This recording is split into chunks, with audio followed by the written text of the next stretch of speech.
It's easy to make a commitment. It's easy to say that I'm giving up alcohol. It's easy to say I'm done smoking cigarettes. It's easy to say I'm done doing drugs. It's easy to say I'm no longer going to be on the streets. I'm no longer going to sell drugs on the streets. It's easy to say I'm going to wake up at 5 o'clock in the morning. Making the commitment is the easy part. Making the commitment is a part that the 99% of the world can do. That's easy.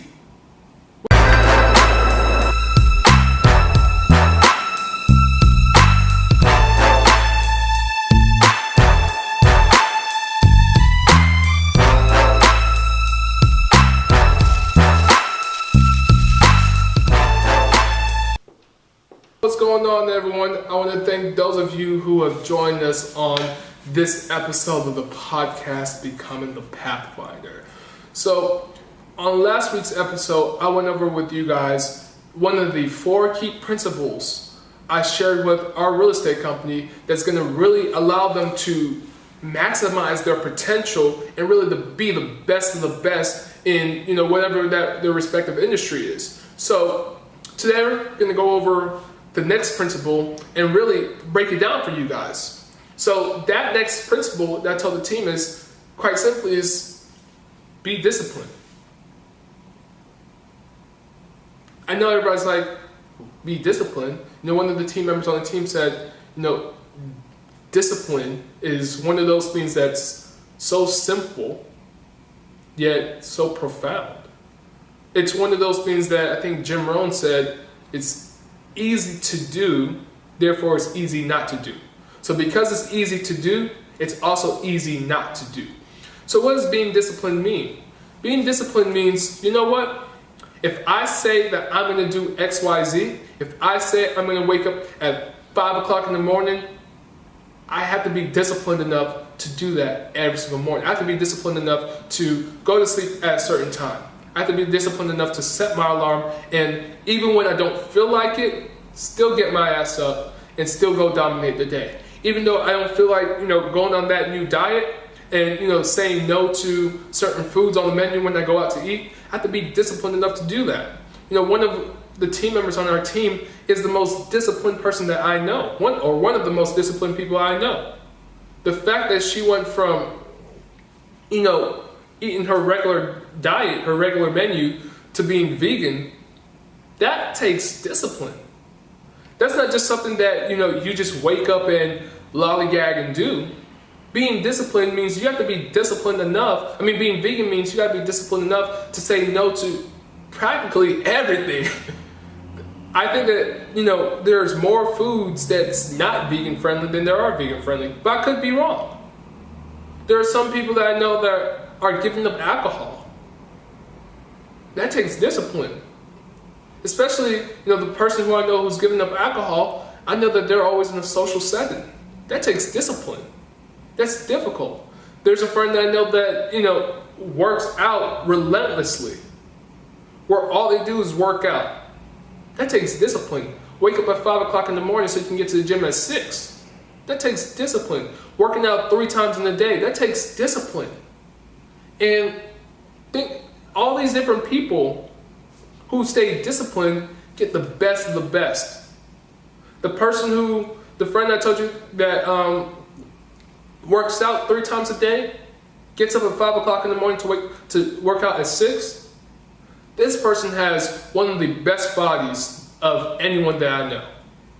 The person who is vegan, this person I know has one of the best healths of everyone else that I know. Skin is radiant, they're healthy, they're happy, they're vibrant. Me, myself, I wake up at 5 o'clock. That's my wake up time. I'm one of the best or most productive people that I know.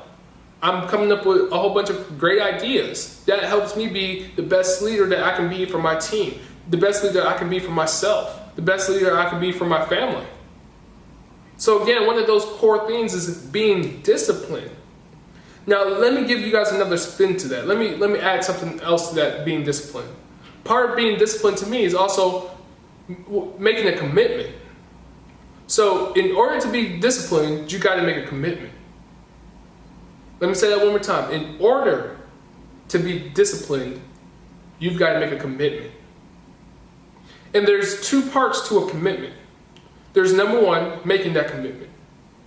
So what's the commitment to being disciplined? What's the thing that's going to allow you to be disciplined waking up at 5 o'clock in the morning?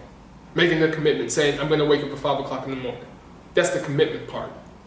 That's what's a disciplined part of, going vegan. Again, making that commitment. I'm going to go vegan. I'm going to go work out. I'm going to go save X amount of dollars. I'm going to go do this. I'm going to go do that. You got to make the commitment first in order to be disciplined. So part one to being disciplined is making the commitment. So what commitment in your life, number one, have you made? And has that commitment given you the results that you want? If the answer is no, then it's probably because you weren't disciplined. It's probably because somewhere along the lines, you got excited, it was happy at first, it was cool, it was fun, you had all the energy, you had all the positivity, you had every reason to do it, and you did it for the first couple of days, and then somewhere along the lines, that motivation, that drive wore out. So you lost your discipline somewhere along the lines. Now, the second part of, being disciplined is not just making that commitment, but committing to that commitment. And this is the part where 99%, where people who are average, where the majority of people fall off at. It's easy to make a commitment. It's easy to say that I'm giving up alcohol. It's easy to say I'm done smoking cigarettes. It's easy to say I'm done doing drugs. It's easy to say I'm no longer going to be on the streets. I'm no longer going to sell drugs on the streets. It's easy to say I'm going to wake up at 5 o'clock in the morning. Making the commitment is the easy part. Making the commitment is a part that the 99% of the world can do. That's easy. We can make 50 commitments today. It's easy to make a commitment to your husband or wife. It's easy to get in front of that pastor. It's easy to get in front of your friends and family. It's easy to get in front of God and say, I'm committed to this person. I'm staying with this person through death do us part. That's the easy part. Everybody can do that. That's the part that nobody struggles to do. It's easy to make a commitment to get in a relationship. But the difficult part, the part where separates the best, the greatest, and the average, is committing to your commitment. That's the part where, again, 99% of people fall off at. That's the part where people drop off at. Again, what does committing to your commitment means? Committing to your commitment means, you know what? I gave my word that I'm going to do this. And I'm going to obey, or I'm going to treat my word as law, as the law. So even though today or last night I went out with friends, we stayed out late, I'm still going to wake up at 5 o'clock. Even though today I'm having a bad day and I'm supposed to be in the gym at 6, I may not get the 1 hour workout that I want, but I'm in that gym at 6 o'clock in the morning. Even though you pissed me off, even though you kicked me out my own house that I'm paying for, even though you whooped my ass, even though you tore up my Jordans, even though you did all that, even though we got into it, you're still my girl. I'm committed to you. Even though there's all these different foods that I can eat on this menu, you know what? I'm still going to eat my vegan food. I'm still going to be on my vegan diet. That's the hard part that most people fail at. It's committing to their commitment. Like, ask yourself, we're 3/4 into 2017. How many commitments did you make on New Year's Day? How many times did you say, I'm going to do this? I'm going to wake up at this time. I'm going to save this much money. I'm going to be with this. I'm going to do this. I'm going to do that. How many commitments did you make? Now, again, making those commitments was easy. It didn't take too much effort to make that commitment. You can make that commitment again today. But of those commitments that you made, of those things that you said that you were going to do, of that marriage that you said that you're going to be in it till death do us part, of that, of that woman that you said, you know what, I'm going to be in that child's life. Of those commitments that you made, how many of them did you stick it out with? How many of those commitments that you made did you commit to?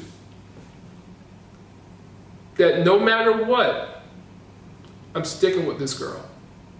That no matter what, I'm sticking with this diet. That no matter what, I'm waking up at this time. That no matter what, I'm saving this amount of money. How many of those commitments did you follow up and just stick to?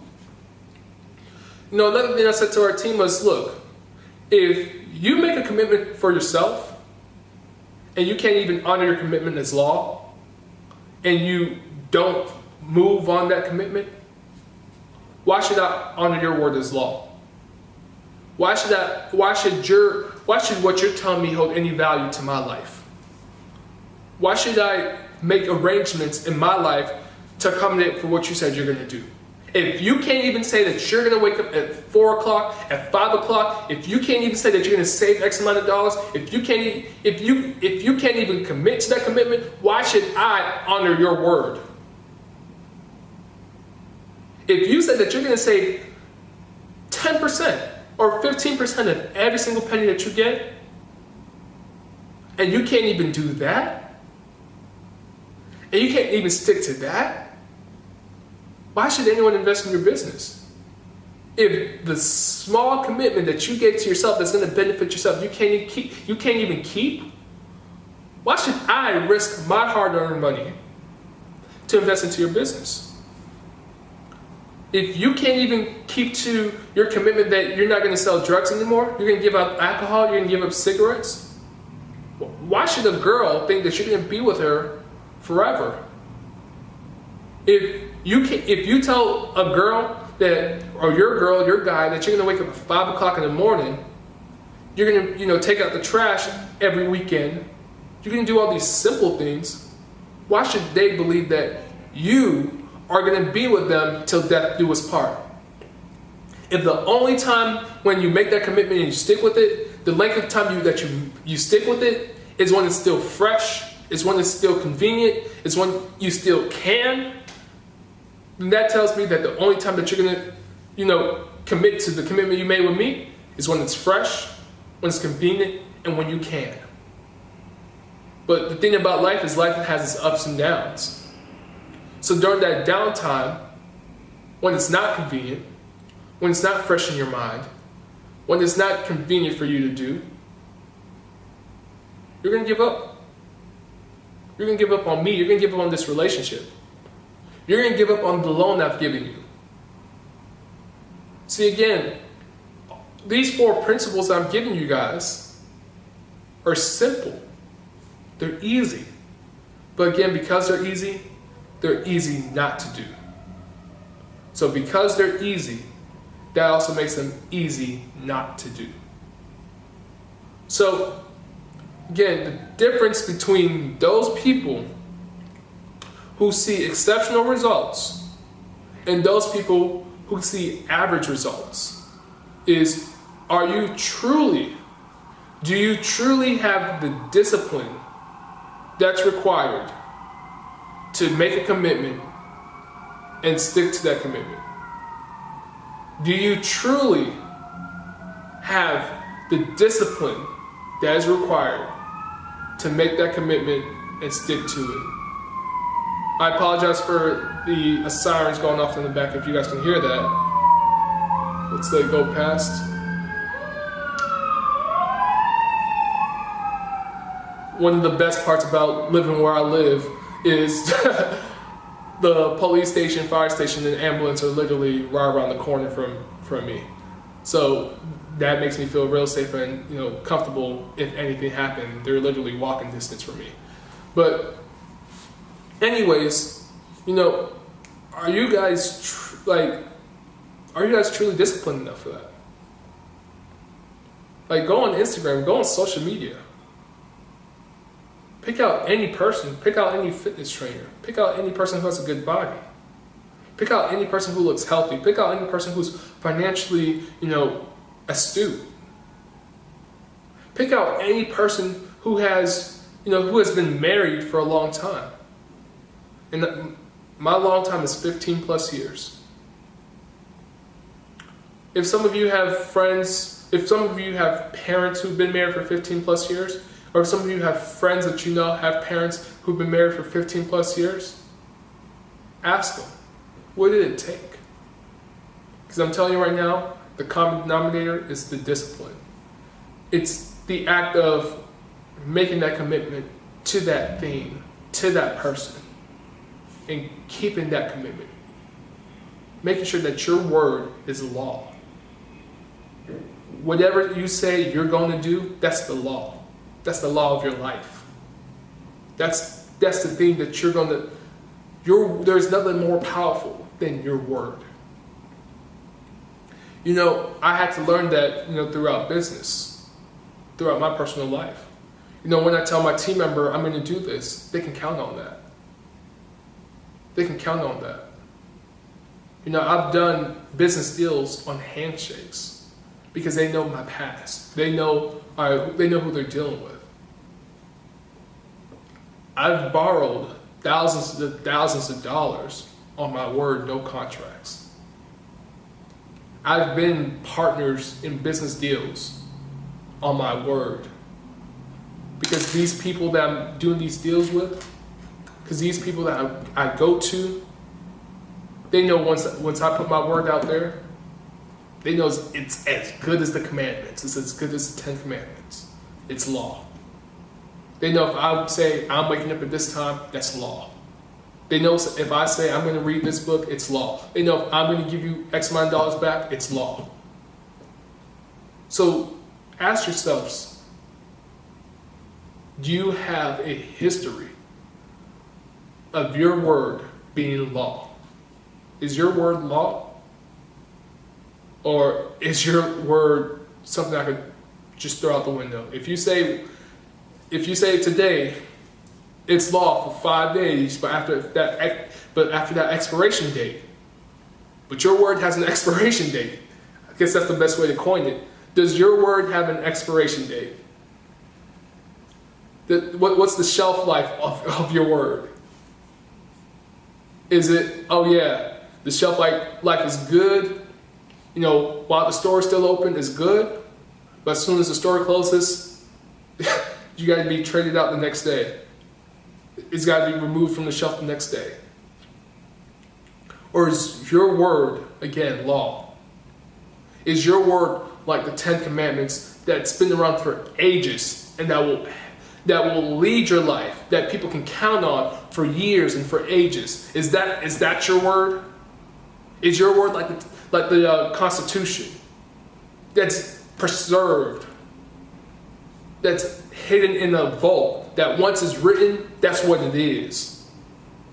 If we're going through wartime crisis, that Constitution, those words that you've said, they still hold weight? Or is it just, it works today, but as soon as things change, it doesn't work? So that's pretty much it with this episode, guys. Once again, I want to thank each and every single one of you guys who have tuned in to this episode of the podcast. I hope at the end of this, everyone who's listened to this can at least get one thing of value. Everyone who's listened to this can at least be the Pathfinder of your life. Be the Pathfinder in your family. Be the Pathfinder in society. So with that being said, once again, thank you all for listening to this episode. I'll see you guys. I want to thank you guys for listening to this episode of the podcast. go ahead and subscribe to the channel so you never miss another piece of content, as well as go ahead and follow me on my social media platforms. That's at VinceStars on Instagram, that's at VinceStars on Snapchat, that's at VinceStars on YouTube, and that's Vince Ohasilugo on Facebook. Thanks once again, you guys, and I'll see you guys and change some lives on the next episode.